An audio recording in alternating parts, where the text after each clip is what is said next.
Today's episode of Inside Quotes is brought to you by our Patreon. Be one of the first 10 people to sign up, and you will get an exclusive merch item based on Inside Quotes.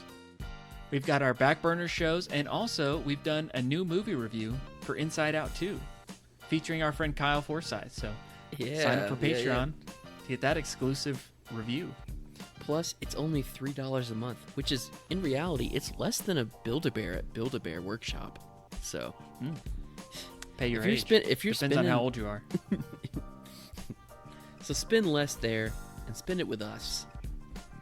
This is a public service announcement. Spend less money at Build-A-Bear this year. I would say spend more. That stuff's fun, dude. Anyways, and on with the show.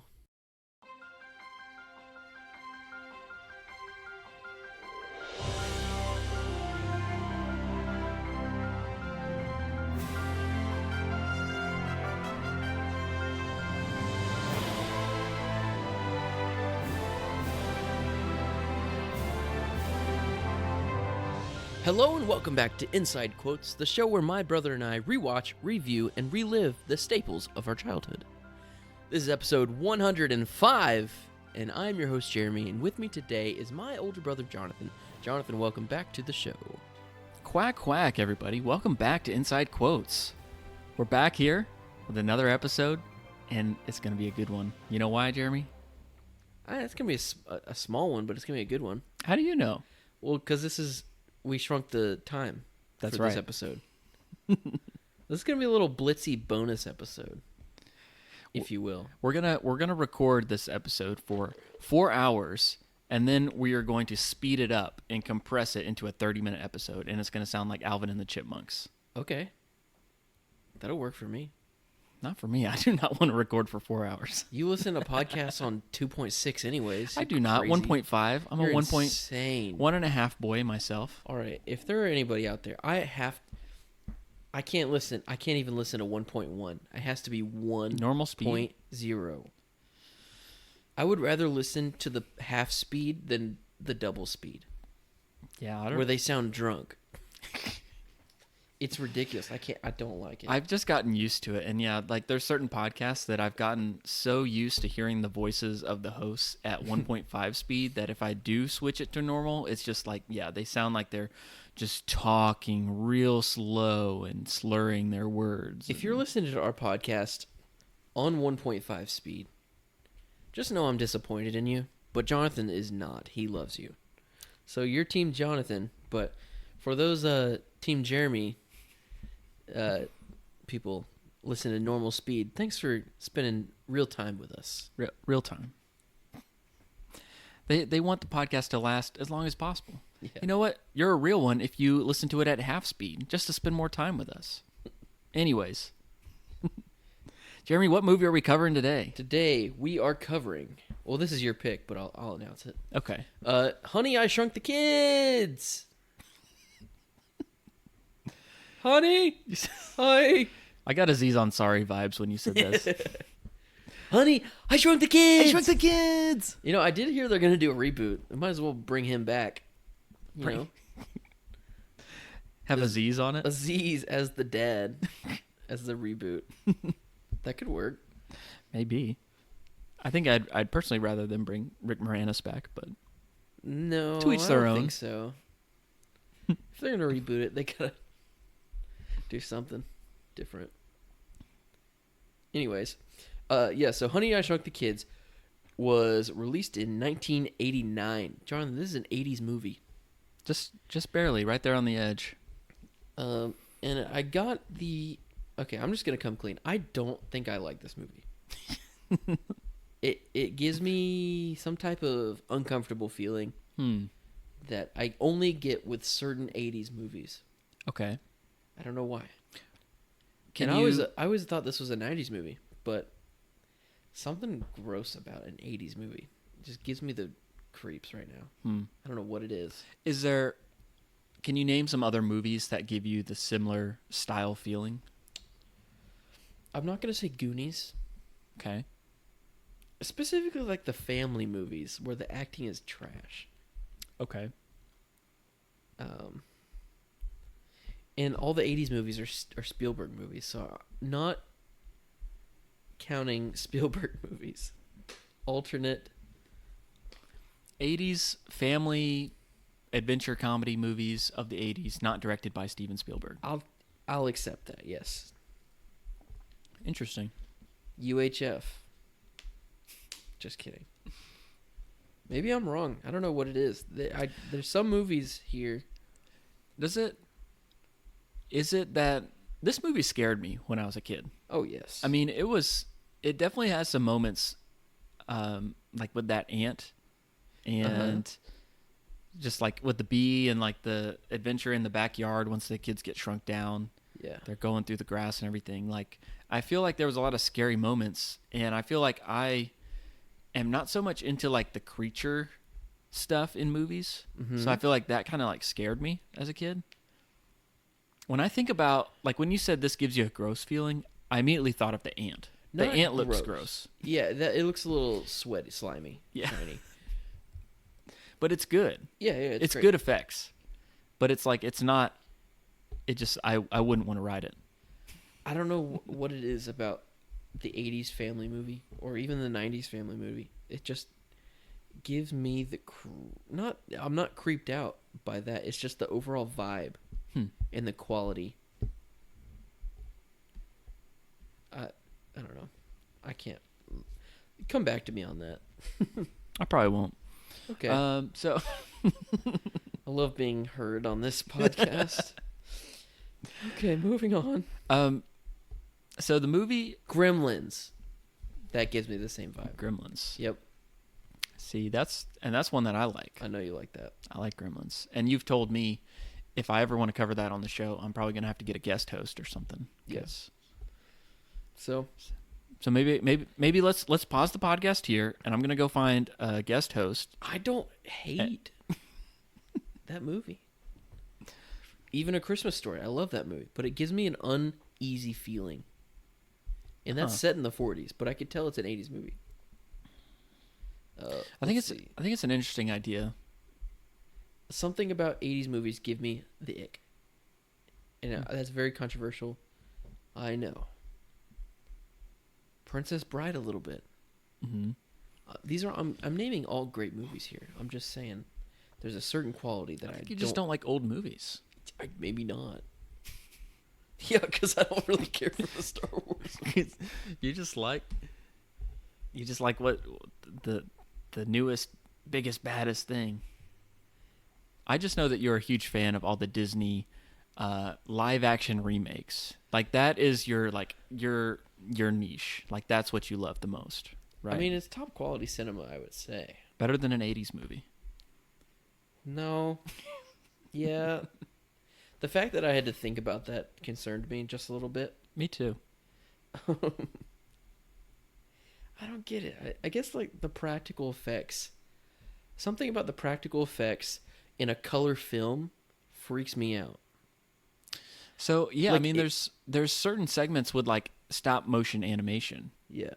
Does that throw you off? Mixed in with the live action? So stop motion doesn't freak me out. I actually really like it. When it's completely stop motion. Yeah. But I think, once it's combined, it's freaky a little bit. I'm going to have to find some more about myself. And get in tune with this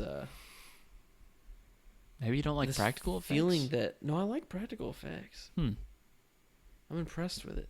I'm impressed. But like, yeah, I gotta understand myself a little more when it comes to my hot takes on 80s movies.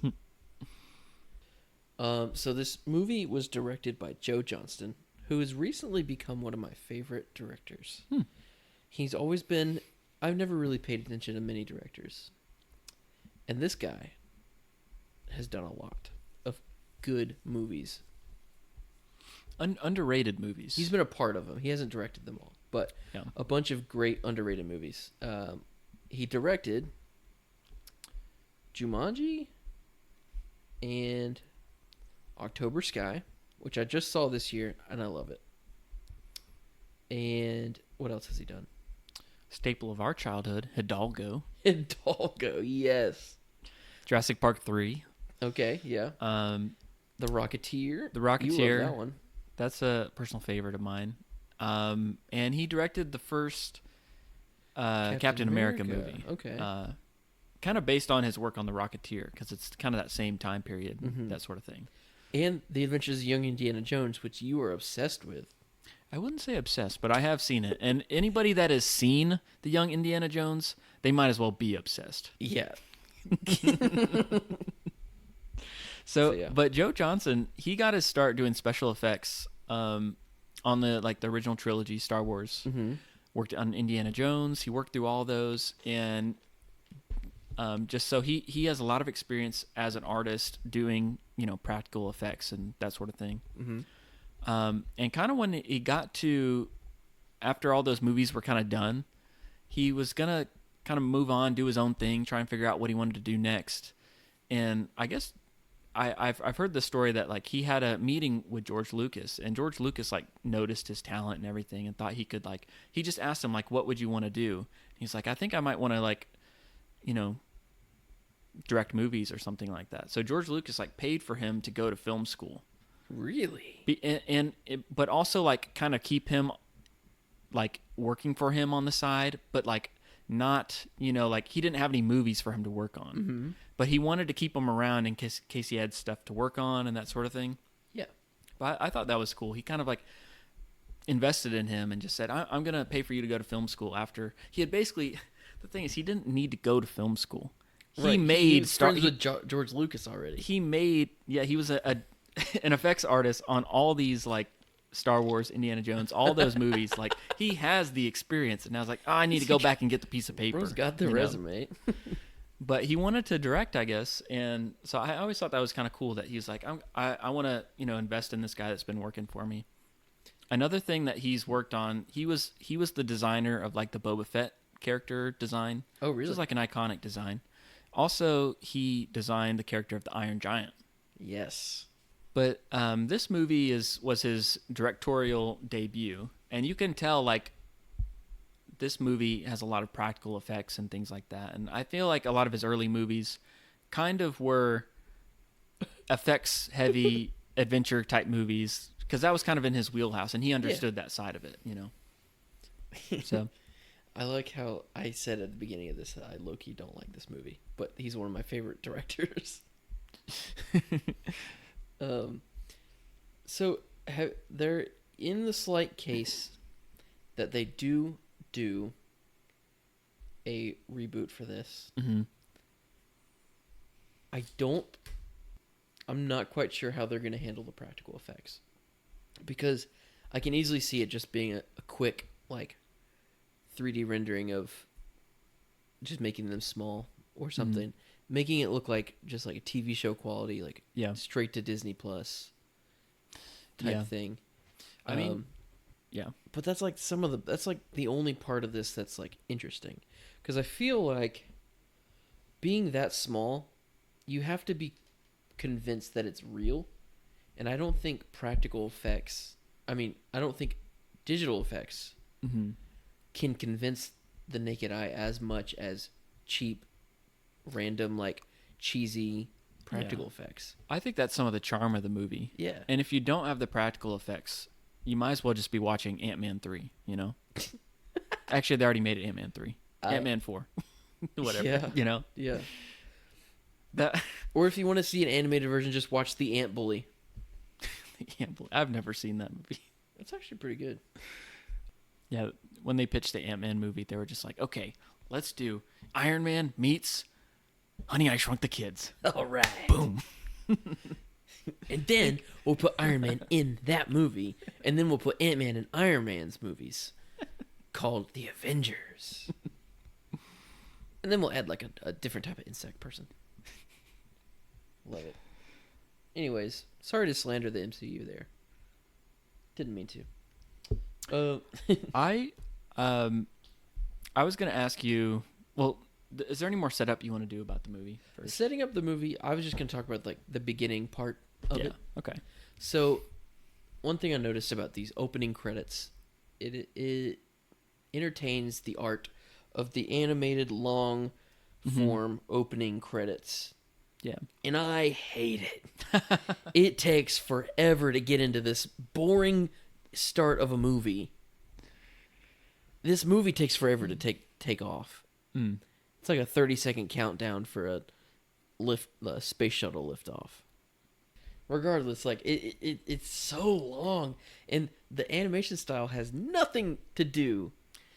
It looks nothing like any of the. I mean, obviously it's a live action. Yeah, it looks like a Cabbage Patch ad or something. I don't know. It's weird. I agree with that. I mean, I like a because you Tootsie don't see a lot of 2D animation. It's like, oh, that's cool that they did that. At the same time, it does just delay the start of the movie, and they could have just. Because the movie, after you go through the credits, there's all these like scenes of like the house and all the different contraptions and inventions that he's like come up with and how they work in the house. That's and your opening credits. They could have just had the credits over that. Yeah. Yeah, now that you say that, I agree with you. And not only do they have that, but they have the very, very annoying music. You don't like the theme? The mischievous score. Yeah.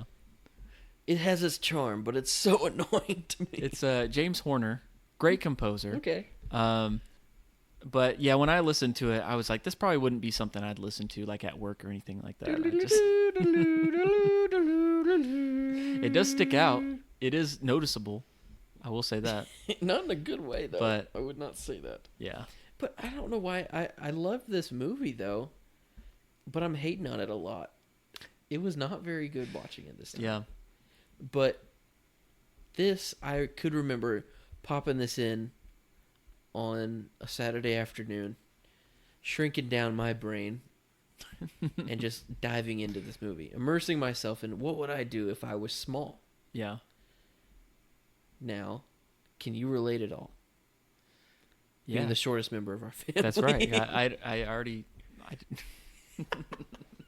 Boom, roasted. Got him. Yeah.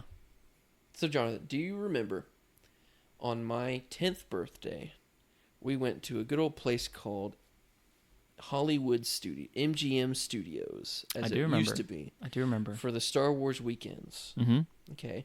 That's where I fell in love with my favorite Disney attraction to that day in this park. And that would be the Muppet Show. The Muppet Show. Honestly, that is my favorite thing to do there.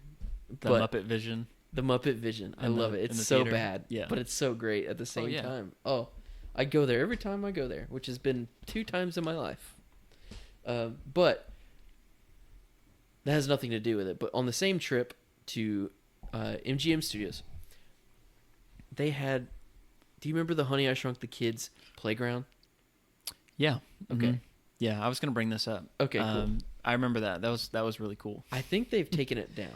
It's not there anymore. They're also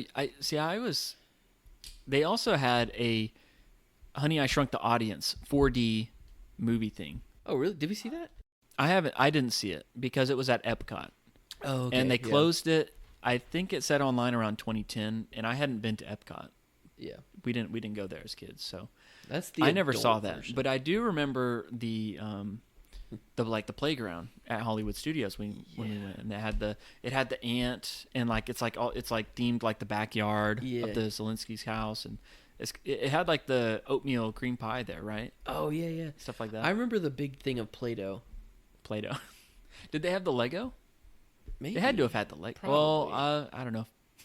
I know. Maybe just because it's like a brand thing. I don't know. Well, they had Play-Doh as a brand. Oh, that's true. That was probably a good time to get brands in there. Yeah. But they also had like a slide. I remember not a water slide, but a slide. Yeah. But I remember that being really cool. This is the first time I've been able to live that. It's kind of immersed. Yeah. Instead of just like a random show, like you get to explore it yourself. Yeah. I feel like every kid's always wanted. There's a couple book series that make kids imagine like them being smaller, like the Littles, I think that what they were called. Oh, really old book series. The Borrowers. The Borrowers. Is that what you're talking about? There's the Littles. There's a bunch of different ones. Stuart Little. Yeah. But it's all about perspective. I think, yeah, now that you say that, like, I mean, the Honey, I Shrunk the Kids playground was just as immersive as Harry Potter World. Okay, that's wrong. But in theory, because you feel like you're in the world. sure, yeah, okay, because everything's I can get with zoomed that. in. Yeah, There's not that many other things. Like, sure, there's like a Shrek 4D ride or something at Universal, but you don't feel like you're in Shrek. but you feel like you're at Universal, which Yeah. you can actually. Fun fact: I saw an Instagram ad that there is not an Instagram ad, but there's a post that there is a Airbnb that they have modeled to look just like Shrek Swamp, and it's Okay. opening soon. Okay. So, sounds like the perfect honeymoon destination, if you ask me. Bookmark for that later. So that's cool.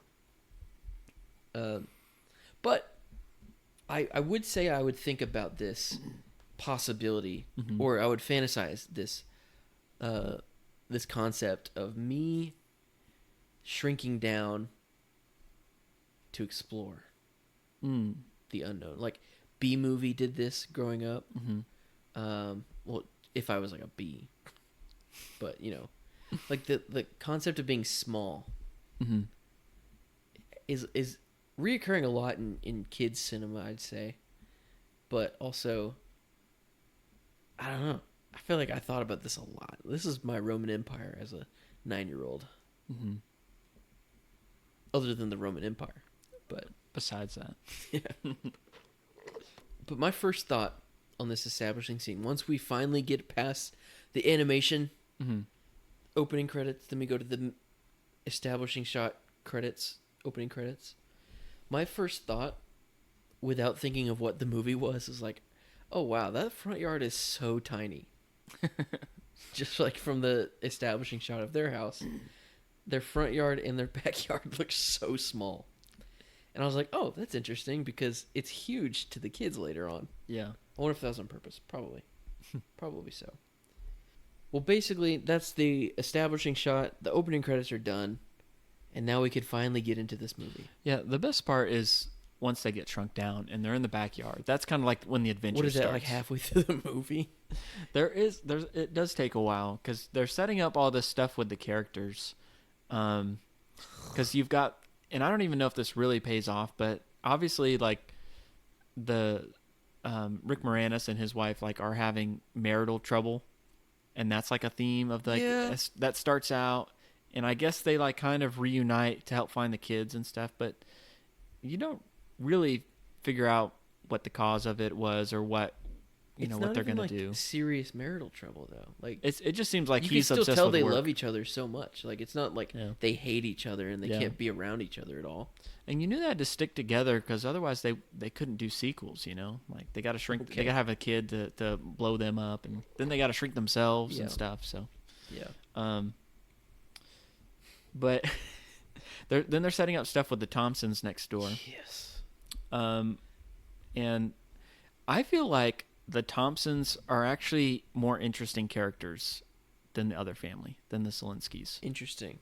I actually think the dad, Big Russ, is funnier in this movie than Rick Moranis is. Ew. I don't think Rick Moranis is playing it a lot of comedy. I never thought he was supposed to be funny. It's just kind of like he's playing the straight man, sort of. I mean, he's kind of like He's a goofball. He's a quirky kind of like, He's an oddball. Yeah, scientist, but at the same time, like, he's doing some physical comedy. Like when you see him kind of ziplining above the grass, like trying to with the magnifying glass, looking for the kids. And there's there's some like physical comedy and stuff. But I don't know. When I think of Rick Moranis, I think of him as like a comedian. Yeah. And I noticed like I didn't think it's a lot of us laughing at him. Yeah. It's funny situations, but there's not a lot of jokes in the movie. Sure. I don't know. Now, look, Big Russ, he's like an annoying character. Okay, good, because I'm about to say I hate his guts. I'm not. Now, I don't like him. Like he's got tons of character flaws. Yeah. But I also think I just think he's more interesting. I don't know than Rick Moranis in this movie. Now, side note, this is No one else is going to get this reference. Okay. But this is just for me and you, for me to blow your mind with this. Do you know who that guy is? Yes. You do Number know? one, I know who he is because I recognize his voice. Yeah. And I could not tell. But then I looked on IMDb. Yeah. And he plays Panic from Hercules. Is that where you're going with that? Yeah. For real? Yeah. I was thinking of someone completely different. Oh. And he also played Taggart in Eureka. Well, that's the thing. I didn't recognize him at all from Eureka when we've seen his actual face because he had an Australian accent. Yeah. And Eureka, if you guys don't know, is a science fiction TV show from the 2010s. Cheesy show, much like this movie. Horrible, honestly. Did not age well. Like pseudoscience every like what's the monster of the week but like science version? Does it give you a gross 80s movie vibe feel to it? I wouldn't say. Just Okay. like trash TV. I would say trash TV. It was very good when we watched it, but like You can't take it seriously. I can't take it seriously. Yeah. Whenever someone says the word quantum in any science fiction, I'm done. Quantumania? Yeah. I didn't even watch that movie. I didn't either. But yeah, that's crazy that he played Taggart. But I recognized him more as Panic. From Hercules? Yeah. See, I don't even know who that character is. Oh. Who is that? He's the blue guy. I thought that was Hades. No, that's... Okay. But the little minions that follow him around. Oh, and, okay. I know who you're talking about. I just didn't know the character's name. Panic and Pain. I can't remember which one was which. I'm pretty sure he's the blue guy. Yeah. That is really funny. I was trying to see where I recognized him from, and then I scrolled down and I saw Hercules. I was like, oh, that's it. That's definitely the thing I remember. And then I was like, what the heck? See, he's bald as he's older. He's balded. And he's bald in Eureka, but I didn't like. It's also like 30 years older in that. Also true. Also true. But I didn't even recognize him at all because he just looked American there. Is he American? Was that a fake Australian accent, or is he Australian doing a fake American accent? Because this is a pretty cheesy American accent. It is also the 1980s in a movie. It might be Canadian. They always get you with the Canadians. If you live next door to the Thompsons, do you think you'd be friends with those kids? Would you go on any adventures with them in the backyard? You think so? I think so. I remember the kid. I didn't really have popular friends growing up, unlike you. So I see me and Nick hanging out a lot, and me being the cooler kid. I feel like I can hang with both Thompsons and Zelinski's for sure. I feel like they tried to show. So first off, anytime I think about this movie, I remember that big old ant. Yeah. And then I remember the kid next door, Little Russ, with the flipped up hat. No. Tilted up hat. Little Russ was the older guy. No, not Little Russ. Ron is the other character. The big nose kid. Yeah. And he's wearing that. What else was he in? He was also in the movie Big. So he's got quite the range because in this movie he was shrunk, and then in the other one he didn't actually get big or anything. Just he was Tom Hanks' friend in Big. Oh yeah, okay. And he was the one that was like, he had to convince, like he was his main best friend. Yeah, like he had like after he was like, dude, it's me, Tom Hanks. I promise. He had to convince him like it was still him. Okay. Yeah. Is that it? That's pretty much all that I know him from. I kind of looked up some other things, but I didn't recognize anything. This is for kids movies, for a Disney kids movie. This cast is not very stacked. Like, they did not do. A lot of these actors, this was their number one movie. Yeah. Rick Moranis which I feel like he's been in a lot of movies that I counted right before this. He's been in, I've seen 10 of his movies, but it still doesn't seem like enough for how famous he is. He is, yeah. But out of his movies, I've seen Honey, We Shrunk the Kids, We Shrunk Ourselves, and then We Blew Up the Kid. That's 3. Then I saw him in Brother Bear 1 and 2. Okay. And then you showed me the Strange Brew at some point. Flintstones, Little Giants, and Spaceballs. And Spaceballs, and Ghostbusters. All of which are kind of... Dude, Ghostbusters is definitely one of those 80s movies that gives me the you don't ick. like Ghostbusters. I don't like Ghostbusters. Fun fact. I like it. So yeah, there's a lot of his movies that were kind of like off to the side.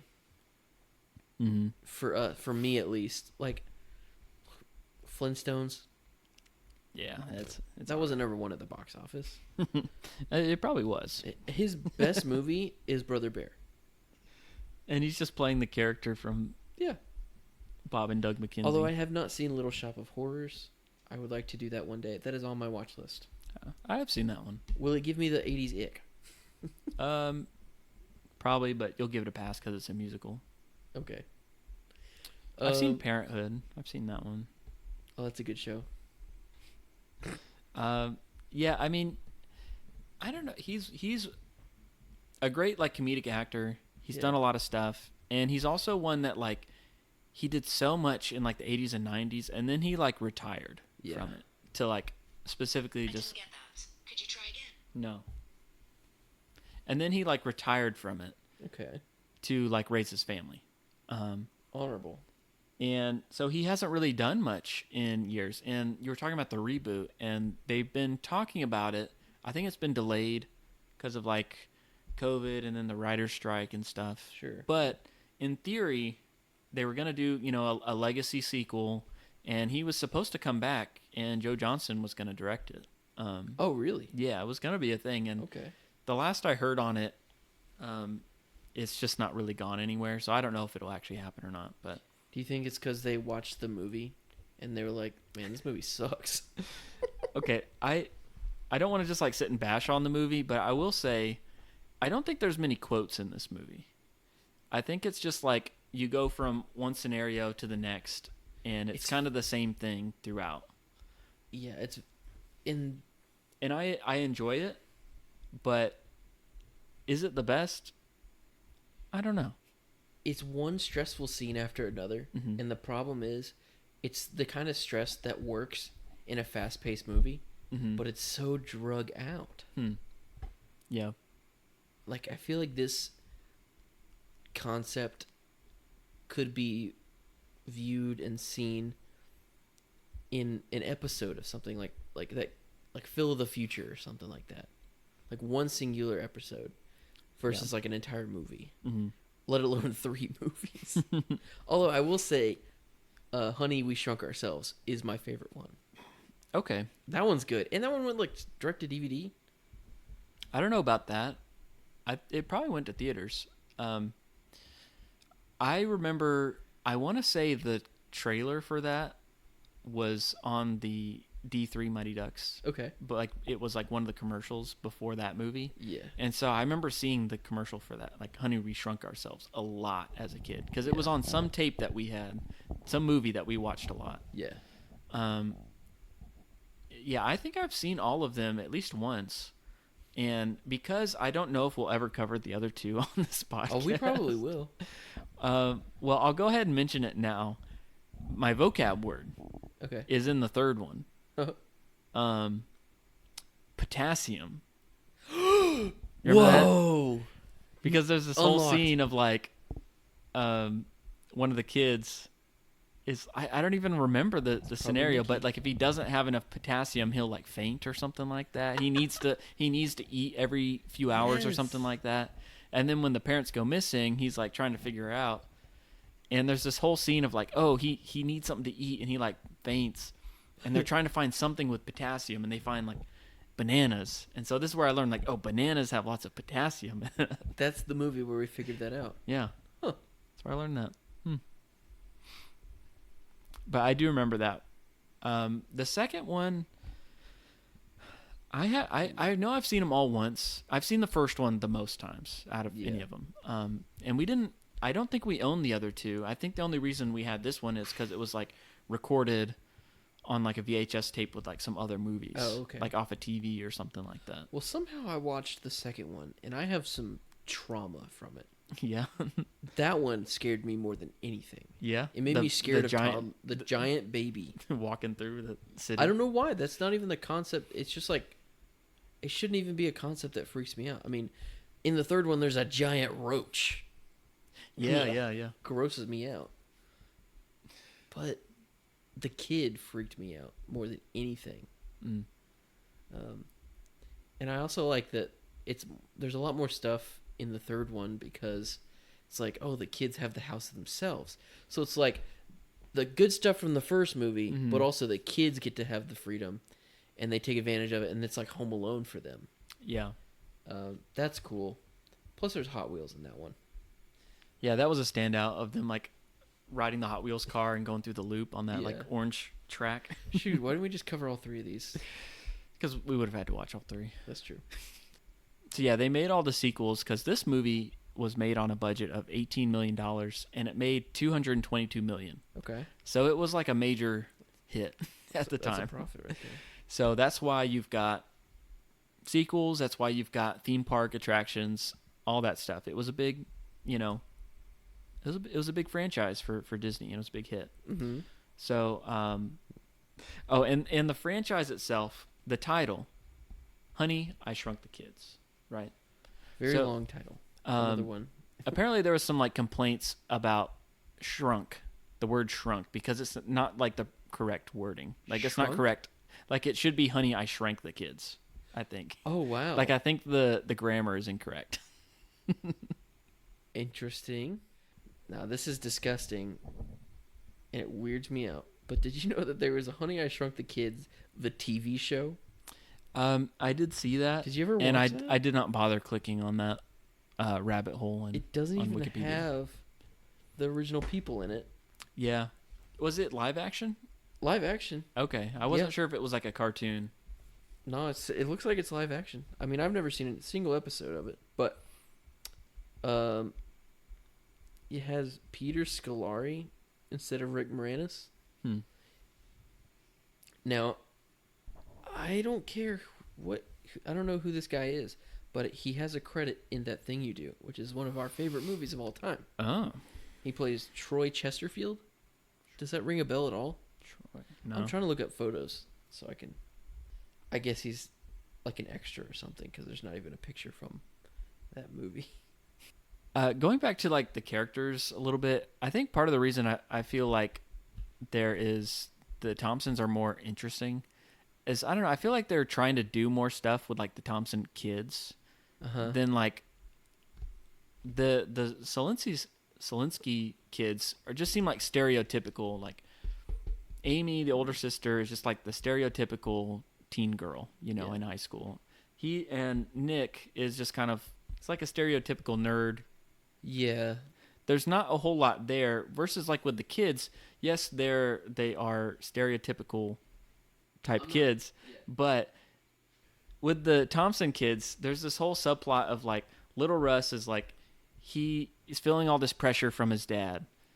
Yeah. Ron, the younger one, he looks up to his dad so much. Like all he wants to do is go on this fishing trip with him, like he just wants to be just like him. Yeah. And so there's like this whole, I don't know, I feel like there's more interesting story beats going on with them. I would say that of the kids, the Thompson kids are the main characters. Mm-hmm. But of the parents, the Zelinskys are the main characters. Okay. I can kind of see that. And that's at least weird. It stands out. Yeah. Because if you had to pick a main character, who would it be? A main character? A singular main character, who would it be? Because I don't think it's Rick Moranis. Yeah, I mean, he's the through line on all these movies, but he's a recognizable face in this movie. Who would you suggest? Do you have one? I think objectively it has to either be Lil Russ or Lil Nicky. Yeah, I think so too. I don't know. I feel like there is no main character. How about that? I mean, It's definitely not either of the moms. I thought they were the same person. yeah.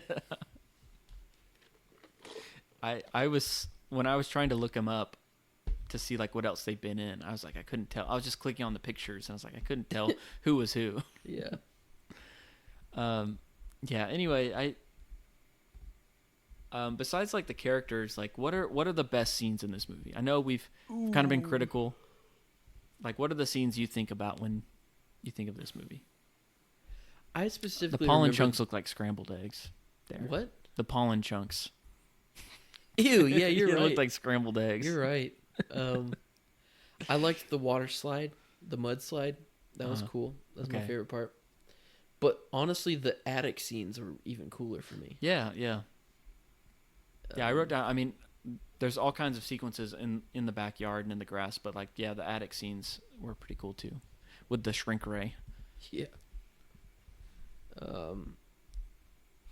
None of the scenes at the Thompsons' house that stressed me out. Because they're just like Russ Thompson is a horrible father. They're endlessly packing for this overnight fishing trip. That's like it's like gonna be one day. Yeah. He's like, I gotta go to sleep. I gotta get up. I got a 4-hour drive ahead of me. It's We're like, spending $80 deposit. he spent 12 hours packing for this 4-hour drive. That's ridiculous. But this $80 deposit, little insane for a fishing trip. That close too. Like they didn't even go out of state really. Yeah. But $80 in January of 1989 equals It's roughly worth $1.2 million in today's economy. $203.33. Oh, I was close.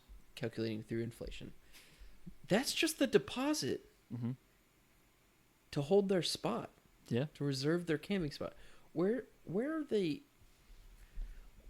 Where are they fishing at? Yeah, I don't know. I'm assuming this takes place in like California or something. Oh yeah, I was gonna ask because there's like a scene. Okay, there's creature scenes in this movie. All right, you got the bee, makes sense. Yes. You've got the ant, that makes sense. Scorpion. Where are they living? There's where they're scorpions? running across a scorpion in their backyard? I'm sure that's common in the West. Maybe Texas, I don't they know. are. That's the thing. I don't know. I think it's supposed to be in California, although most of this movie was filmed in Mexico City. Okay. Which is crazy weird. But I think their establishing shots were from California. Yeah. What is your opinion on sleeping inside of a Lego? I don't horrible. I don't think that would be because it's like it's got the rounded curvature of the holes. Like that would not be comfortable to lay in. So here's the thing. I don't think I've laid down in a Chuck E. Cheese tube before. Mm-hmm.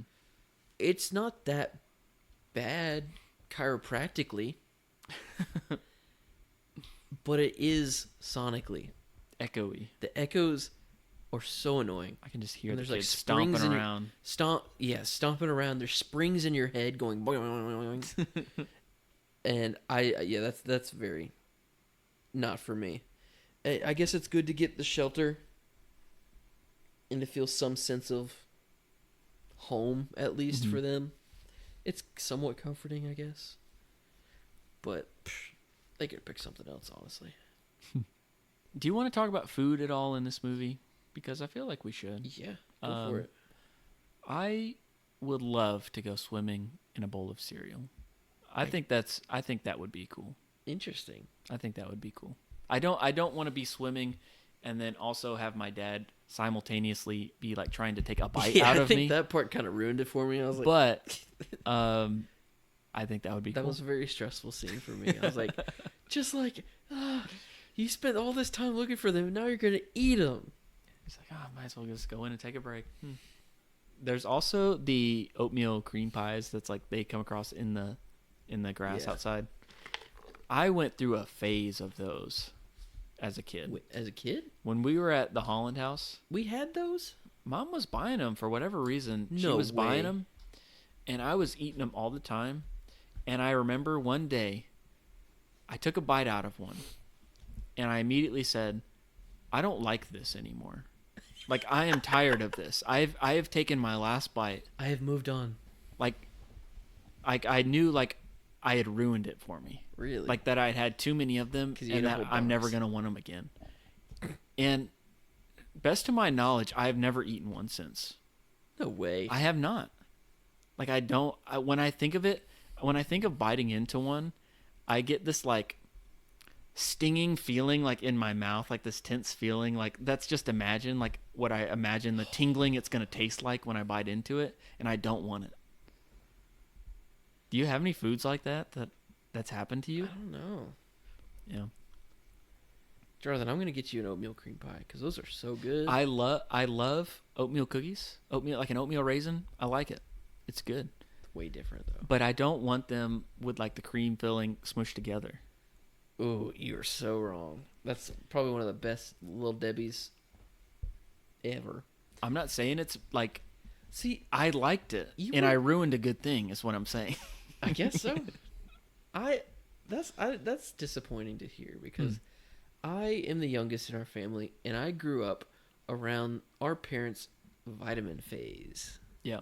So no high fructose corn syrup, nothing Yeah. hydrogenated. It was always You there. it was always like that, but It was always like that. you got Little Debbie snack cakes. So that's interesting. I don't know. It's probably before they started putting like high fructose corn syrup. It was and always in everything. there. There ain't nothing. Like he just, anyways. What other food is in here? The turkey at the end. The ant. Oh yeah, the turkey. They blow up the turkey, the giant turkey, and Yeah. have both families over for Thanksgiving at the end of the movie. It's nice. So basically, Rick Moranis is gonna like solve world hunger, I guess. Yeah, with that's this. what I was thinking. Like he can, they can shrink down all this food and they can like ship it to like other countries, or they Yeah. can just like take the food that we have, blow it up, and it can feed an entire town. You know? Or what is it? What is the rules on this? Is it this turkey started from the mass doesn't change the quality. So the mass grows, but it has all the nutritional effects of nutritional value of just a regular sized turkey. Mm. Because that's the way I think of it. Because it could just be some filler, like a mushroom or something. Mm-hmm. But like, I feel as if an ant can carry 50 times its weight, but it can just carry things that are light to us. Mm-hmm. I don't know where I'm going with this, but I don't think like it's a matter of perspective.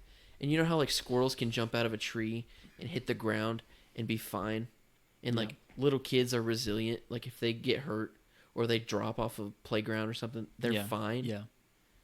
I think size, the smaller you are, the higher you fall a little bit, doesn't really change the outcome. Like you can handle a lot more. Mm-hmm. And I really went off on a weird tangent here. So if anybody can understand what I'm saying here, no matter how big or small you are, the effect is still the same in this situation. Yeah. So if an ant can carry 50 times its weight, a turkey growing 50 times its size is still a turkey in nutrition value. So what you're saying is, even if it's a giant turkey, it is still the same number of calories. Yes. So maybe that wouldn't solve world hunger then. I don't think It's it just would. been blown up. It's too easy, you know? It could serve, like you're saying, as filler, Yeah. but it might not have all the nutritional value that you would expect. It would help people lose a lot of weight. Weight loss. Well, maybe they address that in the sequels. We'll see. We'll see. Okay. Probably not. All right, well, I guess we better wrap up. This is supposed to be a shrunk episode. Any lessons learned? Lessons learned. Takeaways. Be a better father. Yeah. Don't have it. anger issues. I think the theme with like Rick Moranis' character is like he's Watch your kids. definitely someone that gets like obsessed with work. Yeah. And it's hard for him to like turn off and like engage with the family. I think that's probably what's leading to some of the issues. Like they have that whole like he can get in his head so much of being up in the attic working on that ray that they've got that old like message machine that they're like dinner's ready. Dad's wearing gloves again. Yeah, he responds back. He's like, oh man, he's trying to type with gloves on. Got this like flashing light to get his attention up there. But yeah, don't work too much. I have one last note here. Okay. This is a continuity error. If you noticed, at the beginning of this movie, the mom, Mrs. Zelensky, has red hair. And at the end of the movie, she has blonde hair. Okay, I didn't notice that. Well, it's probably because of, like, the giant ants and stuff.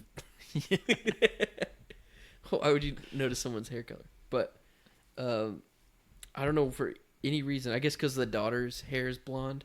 Mm-hmm. So they asked the mom to dye their hair halfway through, but they were like, we're not going to reshoot this. She just dyed her hair, I guess. Yeah. But I thought that was interesting. Huh. At that point, I would have just said, it would have been nice to have it from the beginning, but I would have just left it. Yeah. I don't know. I didn't notice that. I'll have to watch that next time. But yeah. Well, I mean, I think we've been a little more critical of this one than we are typically on the show. That's true. But do you have a letterboxed score for this movie? I gave this movie a 3 out of 5. Gotcha. I think it's enjoyable. It's not super quotable. I think really what saves the movie, what makes it, stand out from other movies is just the effects, the practical effects and everything, the adventure that the kids go on. But I don't think it's stuck with me through the years like other 80s movies, similar kids adventure like the Goonies or something, or like E.T. or something like that. Yeah. Certainly not the same quality of those movies or anything that's stuck with me the same level. But I do enjoy it.